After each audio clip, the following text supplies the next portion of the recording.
여러분, 우리가 매일 먹는 생선이 있잖아요. 이게 특히 65세가 넘어가면 오히려 건강에 안 좋을 수도 있다는 거 혹시 알고 계셨나요? 흔히 건강식이라고 생각했던 생선이 사실은 혈압이나 신장, 심지어 기억력에도 조용히 영향을 미칠 수 있다고 합니다. 그래서 오늘은요, 42년 경력의 내과 전문의께서 수많은 어르신 환자들을 진료하면서 얻으신 그런 생생한 통찰이 담긴 자료를 좀 깊게 파보려고 합니다. 명확하게 정리해 드릴게요. 65세 이후에 이건 좀 피해야 하는 생선, 그리고 이건 꼭 챙겨 드셔야 하는 생선, 그리고 어떻게 먹어야 가장 건강한가? 네, 바로 한번 시작해보죠. 네. 그 65세를 기점으로 보면요. 우리 몸이 사실 겉보기에는 큰 차이가 없어 보여도 속으로는 많은 변화가 생깁니다. 예를 들면 간의 해독 능력이라든지 신장에서 노폐물을 걸러내는 기능이 좀 떨어지고요. 면역력 자체도 예전 같지 않죠. 그래서 젊었을 때랑 똑같은 음식을 먹어도 중금속이나 기생충, 세균, 아니면 양식 과정에서의 항생제 같은 거 있잖아요. 이런 유해 성분에 훨씬 취약해지는 겁니다. 그런데 그게 특별히 아프다거나 이런 증상보다는 그냥 좀 피곤하다, 기억력이 좀 떨어진 것 같다, 이런 식으로 모호하게 나타나서 문제라는 거죠? 맞습니다. 그러니까 본인도 잘 모르는 사이에 몸에는 계속 부담이 쌓이는 거죠. 실제로 그 국내 통계를 보면요. 고령층 식중독 사망률이 젊은 사람들의 15배가 넘어요. 15배나요? 와. 네. 그리고 미국 환경보호청 EPA라고 하죠. 거기서도 생선 속 중금속이랑 노인성 질환 사이에 연관성이 있다고 계속 경고하고 있습니다. 정말 조심해야겠네요. 그러면 우리가 흔히 건강식으로 알고 있는 생선 중에 의외로 피해야 할 게 있다고요? 그 첫 번째가 참치라던데요? 네, 참치. 이게 좀 의외실 수 있는데 참치는 먹이사슬에서 상당히 위쪽에 있잖아요. 그렇죠. 큰 생선이니까. 네, 그래서 수은 같은 중금속이 몸에 많이 쌓이는 그 생물 농축 문제가 생각보다 심각할 수 있습니다.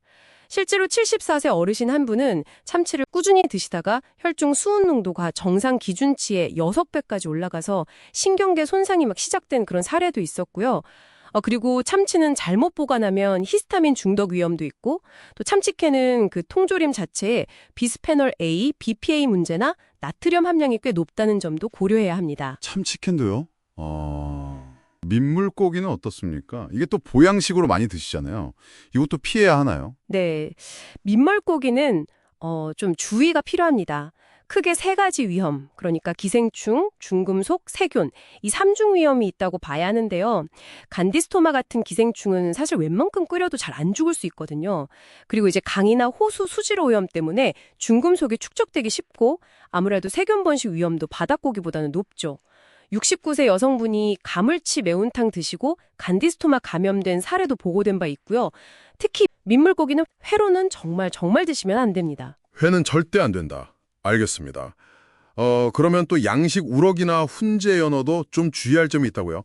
짧게라도 좀 짚어주시죠. 양식 우럭 같은 경우는 아무래도 좁은 환경에서 키우다 보니까 항생제나 성장 호르몬 사용 가능성을 배제할 수 없고요. 이게 잔류하면 장 건강에 안 좋거나 항생제 내성 문제를 일으킬 수도 있습니다. 그리고 훈제 연어는 생각보다 나트륨 함량이 높아요. 또 보존제로 쓰이는 아질산염, 이게 몸 안에서 발암물질로 바뀔 수도 있거든요.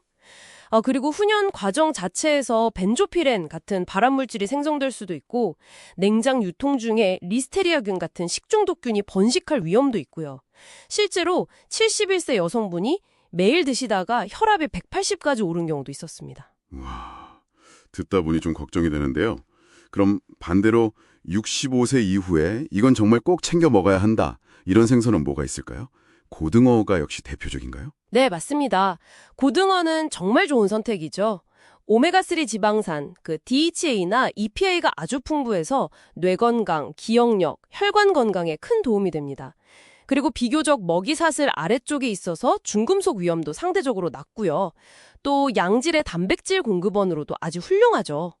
실제로 78세 김모 어르신 같은 분은 고등어를 꾸준히 드시면서 아주 건강하게 지내고 계십니다. 고등어 좋군요. 삼치도 좋다고 들었거든요. 이건 어떤가요? 삼치도 아주 좋습니다. 살이 굉장히 부드럽잖아요. 그래서 소화가 잘 되고 단백질은 높고 지방은 적고 특히 주목할 만한 게 셀레늄이라는 강력한 항산화 성분이 풍부해서 면역력을 높이는 데 도움이 됩니다.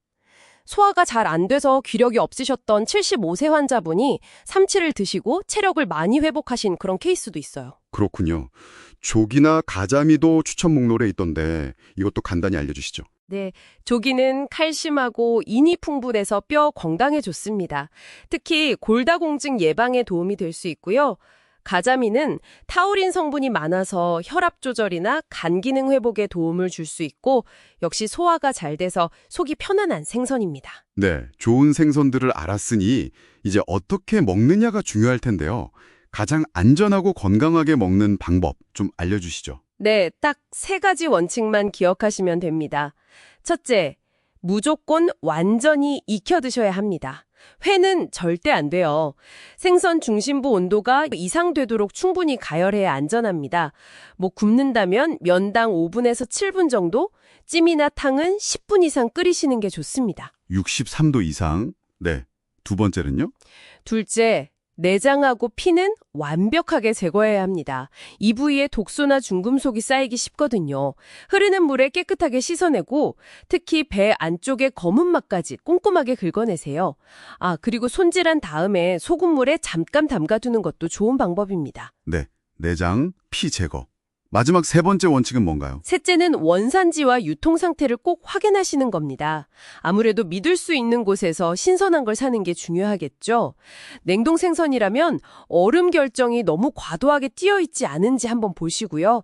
그리고 가급적이면 그날 사서 그날 드시는 게 좋고 혹시 남아서 냉동 보관하셨다면 3개월 이내에는 드시는 게 좋습니다. 남은 음식 다시 드실 땐 꼭 재가열하시는 거 잊지 마시고요. 네. 오늘 핵심 명확하게 3가지로 정리가 되네요.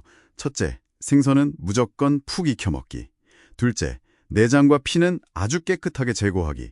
셋째, 원산지와 유통상태 꼼꼼히 확인하기. 이 3가지군요. 네, 오늘 알려주신 것처럼 생선 하나를 고르고 조리하는 이 작은 습관 하나가 여러분의 노후 건강을 정말 크게 바꿀 수도 있습니다. 어쩌면 지금 냉장고에 있는 참치캔이나 장바구니 속 민물고기 오늘 한번 다시 생각해보시는 계기가 되셨으면 좋겠습니다. 마지막으로 이런 질문을 한번 던져보고 싶습니다. 우리가 이건 건강식이야 라고 철석같이 믿고 있는 음식들 있잖아요. 과연 나이가 들어가면서도 그 기짐이 계속 유효할까요? 한 번쯤 다시 점검해볼 필요는 없을까요? 지금 여러분의 식탁에 놓인 가장 안전하다고 믿는 바로 그 음식, 정말 괜찮은 걸까요? 한번 생각해보시면 좋겠습니다.